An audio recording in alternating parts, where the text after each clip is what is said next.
हमें ऐसा धन कमाने के बाद भी अगर आपको छोटी से छोटी चीज की भी जरूरत पड़ रही है, मेरे कपड़े कहाँ है, मेरे ये कहाँ है, आप काबिल नहीं है भाई। काबिल मतलब हर चीज में होता है कि आप संस्कारों में काबिल बनाइए, आप घर के कामों में काबिल बनाइए, आप भावनाओं में काबिल बनाइए, आप शिक्षा में काबिल बनाइए और आप धन में भी काबिल बनाइए। और मुझे ऐसा लगता है जब व्यक्ति हर चीज में काबिल होता है ना, तब वो शादी प्रेम के लिए करता है, सम्मान के लिए करता है, भावनाओं के लिए करता है, वरना मजबूरी है, कुछ ना कुछ निर्भरता है। ये नहीं तो क्या करेंगे भाई फिर। अब पहले जब महिलाओं के लिए भी पहले क्यों सहन करना पड़ता था, और क्या करेंगे, अभी घर से बाहर निकाल देंगे और खुद काबिल है नहीं कि ठीक से रह सके, पेट भर सके, तो अन्याय भी सहना पड़ता है। सही बात है कि नहीं, बताओ।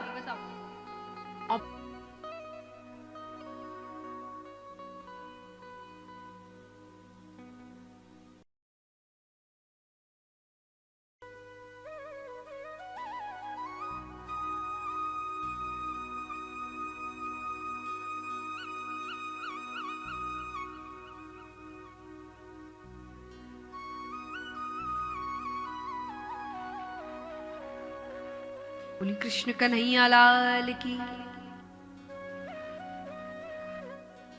तो यहां पर भरत जी को पढ़ाया नहीं गया, घर के काम इत्यादि कराने लगे।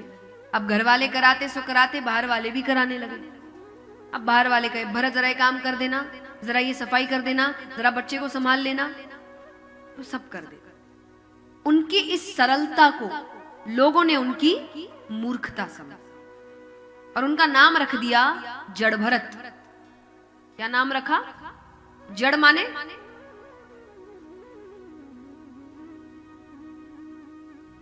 मूर्ख, जड़ माने मूर्ख। जड़ का एक और मतलब होता है स्टेशनरी पर, लेकिन यहां पे मतलब है मूर्ख। तो गांव वाले उनको बुलाते थे जड़ भरत। अब यहां परिवार भाई कहते हैं कि भाई हम तो घर का काम कराते सो कराते, बाहर वाले बिना पैसे दिए कराते। तो पत्नियों ने कहा काम करो, गांव के बाहर जो खेत है ना उसकी रखवाली के लिए भेज। ठीक है, बड़े प्रेम से उनको बुलाया गया। भरत, माता पिता तो रहे नहीं, अब उनके सारे कामकाज हमें तुम्हें ही देखने हैं। तो घर के गांव के काम तो हम देख ले रहे हैं, गांव के बाहर जो खेत है उसकी रखवाली के लिए तुम जाओ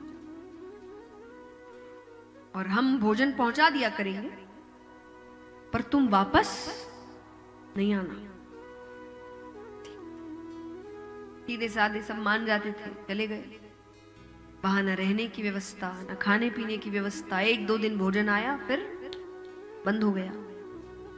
अब उनको बड़े दिन हो गए हैं, उन्होंने कुछ भी नहीं खाया। उस खेत के ठीक बगल में एक प्राचीन भद्रकाली का मंदिर था। ऐसी अफवाह उड़ रखी थी कि जो वहां पे किसी की बलि चढ़ा दे, माता उसे मुंह मांगा वरदान देती है। अफवाह थी, वरना कोई भगवान ऐसे नहीं है जो किसी बेगुनाह की बलि लेकर आपकी इच्छाएं पूरी करेंगे। पर वहां कुछ डकैत रहते थे, उनको पता चला तो आते हैं। जो सरदार है उसने कहा देखो आसपास कोई बैठा होगा, पकड़ के लाओ। आसपास एक ही बैठा है। भरत जी को लेकर आते हैं। अब सबसे पहले उनको भोजन दिया गया। लोगों से हमेशा कहती हूं, अगर अचानक कोई व्यक्ति बहुत मीठा बन रहा है ना, पीछे हट जाना, मतलब बलि चढ़ने वाली है।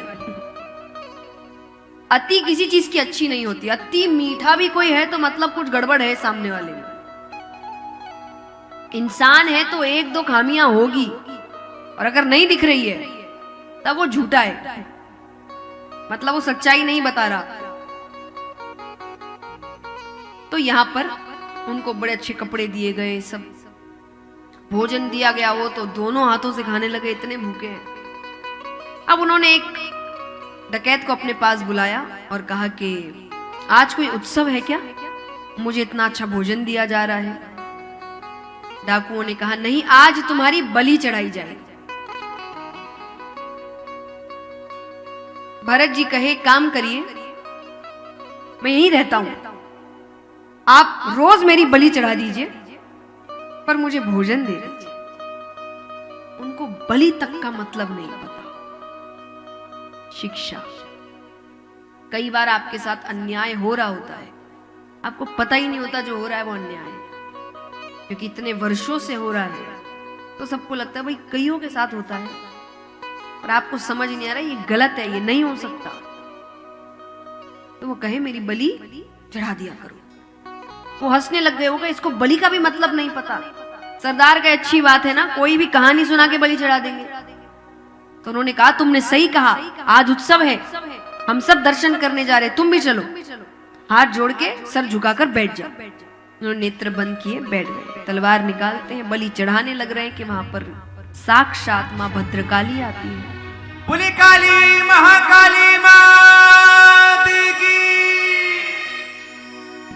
उनको बचाते हैं, सब डाकुओं का उद्धार करते हैं, ये सर पे हाथ रखते हैं। देखिए, जो खुद की चिंता नहीं करते उनकी चिंता भगवान करते हैं, और ये सच है। मैं हमेशा कहती हूं जीवन में कई बार ऐसी परिस्थिति आती है जहां आपका चुप हो जाना ज्यादा अच्छा है। हर बार आपका जवाब देना जरूरी नहीं है, कुछ समय भगवान को भी जवाब देने दीजिए। और खास करके जब आपको पता लग जाए ना कि सामने वाला आपके जवाब से कुछ समझने वाला नहीं है, क्योंकि आप समझदार से तर्क कर सकते हैं, मूर्ख से फिर तर्क नहीं होता।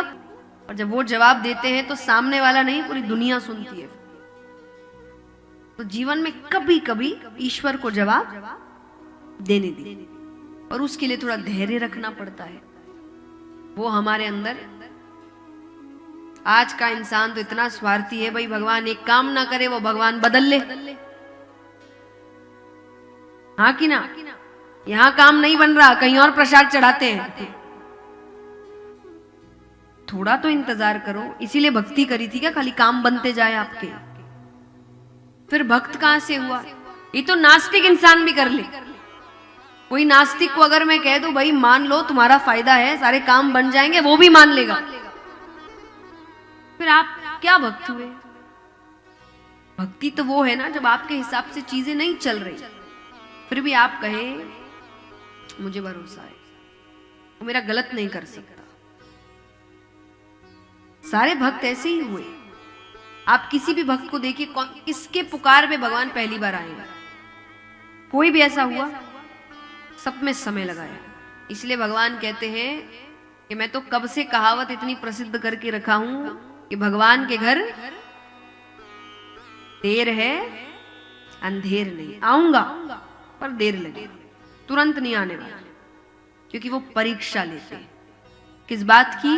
कि आप उनको इसीलिए बुला रहे हैं कि आप भक्त हैं, या इसीलिए आपको अपने काम बनाने हैं।